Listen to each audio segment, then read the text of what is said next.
Assalamualaikum warahmatullahi wabarakatuh. Saya Fitria Anadwi Astuti dari Universitas Muhammadiyah Profesor Dr. Hamka, Prodi Gizi, ingin mempresentasikan edukasi mengenai gizi seimbang untuk ibu hamil.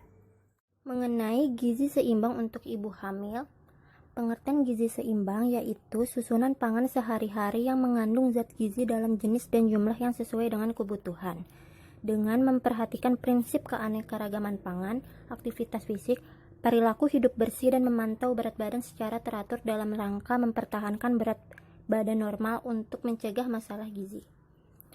Adapun manfaat gizi seimbang untuk ibu hamil, yang pertama, memenuhi kebutuhan zat gizi ibu dan janin.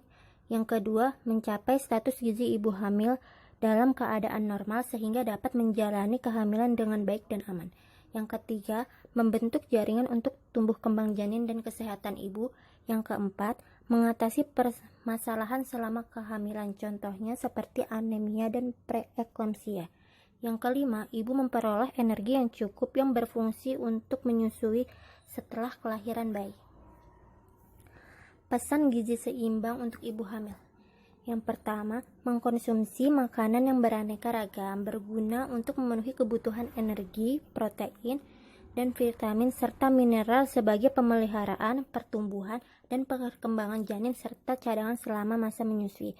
Contoh makanan yang beraneka ragam itu terdiri dari makanan pokok, lauk pauk, sayuran, dan buah-buahan. Yang kedua, membatasi makanan yang mengandung garam tinggi untuk mencegah hipertensi, terlepasnya plasenta, serta gangguan pertumbuhan janin. Yang ketiga, minum air putih lebih banyak untuk mendukung sirkulasi janin, produksi cairan amnion, dan meningkatnya volume darah, mengatur keseimbangan asam basa tubuh.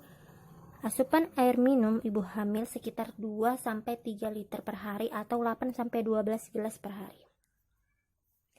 Yang keempat, membatasi konsumsi kopi, karena kandungan kafein dalam kopi meningkatkan buang air kecil yang berakibat dehidrasi, tekanan darah meningkat, dan detak jantung meningkat. Selanjutnya, ada penambahan kebutuhan zat gizi selama hamil. Kebutuhan gizi untuk ibu hamil setiap harinya ditambah sesuai dengan usia kehamilan. Yang pertama itu ada trimester pertama, energi yang dibutuhkan yaitu 180 kilokalori, protein 20 gram, lemak 6 gram, karbohidrat 25 gram atau setara dengan biskuit 1 buah besar, telur ayam rebus 1 butir, susu sapi segar setengah gelas atau 100 gram. Selanjutnya ada penambahan kebutuhan zat gizi untuk trimester 2 dan 3, energi sebanyak 300 kilokalori, protein 20 gram, lemak 10 gram, karbohidrat 40 gram atau setara dengan 1 mangkok bubur kacang hijau yang terdiri dari kacang hijau 5 sendok, santan 1/4 gelas, gula merah 1 sendok makan, dan telur ayam rebus 1 butir. Jumlah atau porsi makan dalam 1 kali makan merupakan suatu ukuran atau takaran makanan dimakan tiap kali makan. Kategori nasi atau pengganti. Pengganti itu biasanya contohnya seperti mie, bubur, roti, dan lain sebagainya. Beratnya itu 200 gram atau setara dengan 1 piring. Lauk pauk hewani seperti ayam, daging, ikan beratnya 40 gram atau setara dengan sepertiga ikan ekor sedang, ayam 1 potong sedang, daging 2 potong kecil. Lauk nabati seperti tempe, tahu, dan kacang-kacangan, tempe 50 gram, tahu 100 gram, kacang-kacangan 25 gram atau setara dengan 2 potong tempe besar, 2 potong tahu sedang, dan kacang-kacangan 2 sendok makan. Selanjutnya ada sayuran, beratnya itu 100 gram atau setara dengan 1 gelas atau 1 piring atau 1 mangkok setelah dimasak dan ditiriskan. Yang terakhir ada buah-buahan, beratnya 100 gram atau setara dengan 2/4 potong sedang. Frekuensi makan dalam sehari. Frekuensi makan merupakan seringnya seseorang melakukan kegiatan makan dalam sehari, baik makanan utama ataupun selingan.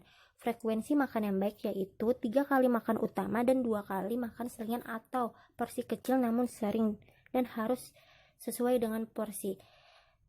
Untuk nasi atau pengganti, porsi perharinya bisa 4-6 piring, lauk pauk 4-5 porsi, untuk lauk nabati bisa 2-4 potong sedang, sayur-sayuran 2-3 mangkok, dan buah-buahan 3 porsi per hari.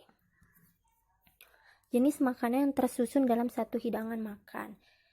Yang tersusun dalam satu kali hidangan makan itu terdiri dari makanan pokok, lauk pauk, buah-buahan, sayuran, air putih, dan membatasi gula, garam, dan minyak.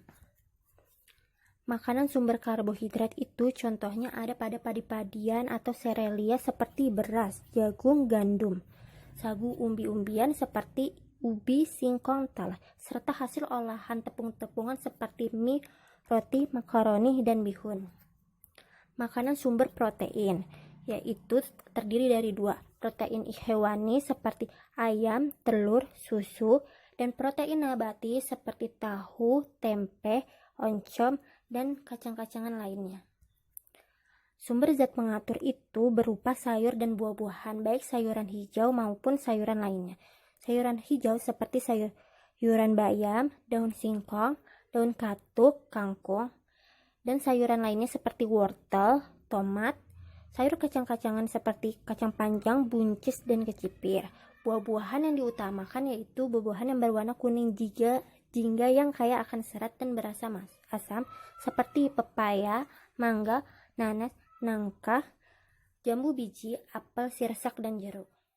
Zat gizi yang diperlukan selama hamil untuk usia kandungan 1-14 minggu atau trimester 1, yang pertama ada asam folat untuk membentuk sistem saraf pusat termasuk otak. Bahan makanan yang mengandung asam folat yaitu ada sayuran berdaun hijau, tempe, serealia, atau kacang-kacangan. Yang kedua ada asam lemak tak jenuh, fungsinya untuk tumbuh kembang sistem saraf pusat dan otak pada janin. Contoh bahan makanannya itu yaitu ikan laut yang terdiri dari ikan tenggiri, ikan kembung, ikan tuna, dan ikan tongkol. Yang ketiga ada vitamin B12, fungsinya untuk perkembangan sel janin. Bahan makanan yang mengandung vitamin B12 yaitu hasil ternak dan produk olahan, serta produk olahan kacang kedelai misalnya tempe dan tahu, telur, daging ayam, keju, dan susu.